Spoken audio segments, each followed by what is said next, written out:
Alors après l'épisode de 1554,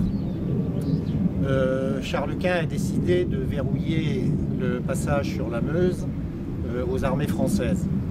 Et dès octobre 1554, le choix a été fait de fortifier les hauteurs de Givet. Pourquoi fortifier les hauteurs de Givet? Tout simplement parce qu'on a vu l'endroit, à quel point il était stratégique, puisque c'est par là que les Français ont pu pénétrer jusque Dinant et menacer Namur, la capitale en quelque sorte de la région Mosane des Pays-Bas espagnols. Et donc il y a un petit problème qui se pose, c'est que Givet appartient au comté d'Agimont et il n'est pas propriété des Pays-Bas espagnols, mais de la principauté de Liège.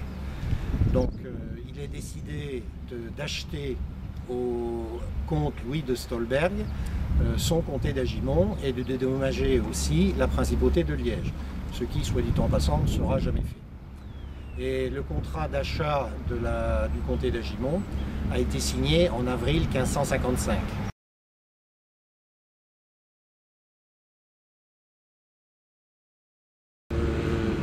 Alors pour réaliser les travaux de fortification, eh bien, on fait appel à des ingénieurs italiens qui sont les plus grands spécialistes dans ce domaine, puisque l'Italie est en avance sur le plan technologique.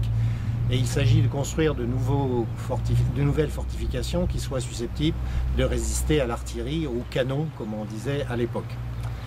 Et il faut mobiliser aussi énormément de main-d'œuvre, puisque le principe de la fortification, finalement, est simple. C'est une fortification rasante, mais qui est fondée sur un énorme travail de terrassement pour creuser des fossés. Bon, des fossés, on savait déjà en creuser depuis Jules César et même avant, mais cette fois, la dimension des fossés, c'est quelque chose de phénoménal. Des fossés qui ont 20 à 30 mètres de large et qui ont 10 à 15 mètres de profondeur.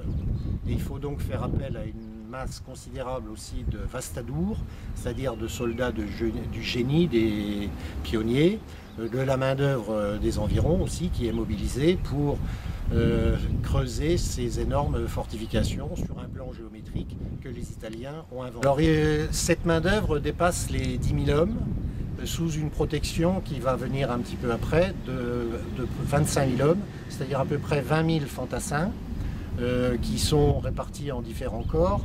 Il y a des arquebusiers, il y a des piquiers, etc. Mais il ne faut pas oublier qu'en 1555, il y a encore dans les armées, il y a encore des archers. Et puis enfin, il y a l'arme la plus noble, c'est-à-dire la cavalerie. Et il y a de 5 à 6 000 cavaliers qui vont venir pour protéger les travaux. Ces troupes viennent de Namur, où elles ont été rassemblées sous le commandement de Van Rossem. On les a fait descendre de Namur assez rapidement sur Givet, parce qu'on craignait qu'ils ne se mettent à piller Namur, la monarchie de Charles Quint ayant quelques difficultés financières et les soldes sont payés irrégulièrement. Alors en emmenant ces troupes à la campagne, on va s'efforcer de calmer leurs ardeurs et en même temps de pouvoir faire leur travail contre les Français et en essayant de les ravitailler par le biais de la Meuse, puisque la Meuse c'est la colonne vertébrale du ravitaillement de cette armée qui est sur Givet.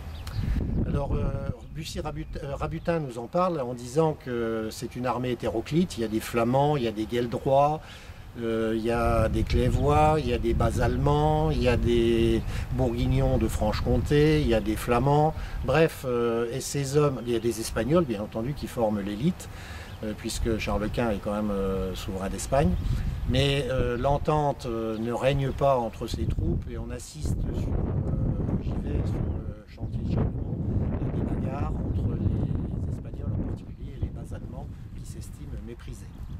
Alors que Rabutin nous dit que du côté français, tout va bien. C'est en bon ordre. Alors les troupes françaises à l'époque, elles sont cantonnées, elles se rassemblent sur Rethel. Le roi Henri II est à Le Chêne, une ville bien ardennaise, mais qui à l'époque n'est pas considérée comme étant dans les Ardennes, mais en Champagne. Et il est décidé de monter vers le nord pour aller s'opposer à la construction de cette fortification à Charlemont, qui ne porte pas d'ailleurs encore ce nom.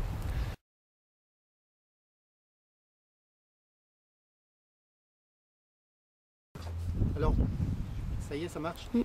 Alors pendant toute cette période, on n'est pas encore véritablement en état de guerre. On prépare la guerre, mais en même temps, il y a des négociations de trêve, etc., pour soulager un petit peu cette frontière. Mais les armées, on ne peut pas les laisser comme ça inoccupées, d'autant plus que ces armées ont quand même un gros problème de ravitaillement et on essaye de se servir sur le pays.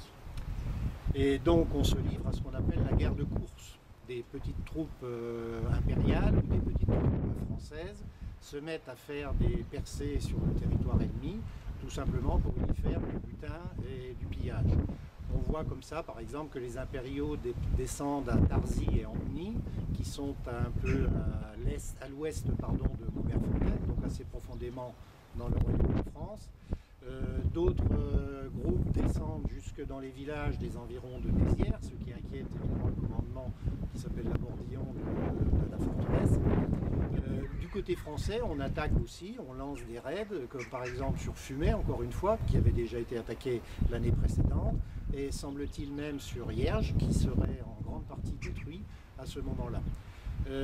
En ce qui concerne les attaques près de Mézières, Rabutin nous raconte que les impériaux ont fait beaucoup de butin autour de Mézières et qu'ils repartent pour remonter sur Givet, mais la garnison de Mariembourg, qui est sur le chemin, fait une sortie et s'empare à la fois des soldats impériaux en les faisant prisonniers et reprend le butin que les impériaux avaient fait du côté de Mézières. Simplement, ce que ne dit pas Rabutin, c'est est-ce que les villageois ont retrouvé les biens qu'on leur avait volés? À mon avis, certainement pas. Les soldats français ont dû les emmener avec eux à l'abri à Mariembourg.